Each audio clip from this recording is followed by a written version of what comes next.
பொம்பளைன்றது ஒரு அழுத்தி இறக்கமாக சொல்லுவாங்க. ஆனால் அவங்க வேலை கஷ்டம்.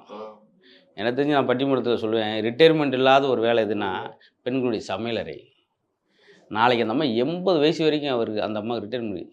இவர் 58 உட்காந்துருவார். ஈஸியில் உட்காந்துட்டு டீ கொண்டு வா, காப்பி கொண்டு வான்னு உட்காந்துருவார். திடீர்னு 7 பேர் வந்தால் 7 பேரும் 7 விதமாக கேட்பான். இப்போ நான் உங்கள்கிட்ட வந்து சீனி இல்லாமல், ஒருத்தர் லைட்டாக காப்பி வேணுவேன், ஒருத்தர் ஸ்ட்ராங்காக வேணும்பேன், ஒருத்தர் என்னைய மாதிரி கிசுமுக்காரன் கிளாஸ் இல்லாமல் ஒரு டீ போடுங்கன்னுவேன். இத்தனை பேருக்கு இத்தனை வகையில் பிரித்து போட்டு அப்போ அவங்கள தாயை மதித்தால் கூட வந்துரு.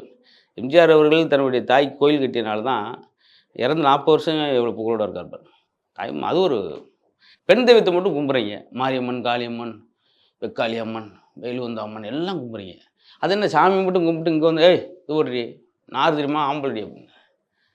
இன்னும் பாருங்கள், சில தாய் குலங்கள் அம்மன்கிட்ட போய் வேண்டுங்க, எனக்கு ஒரு ஆம்பளை பையன் வேணும்.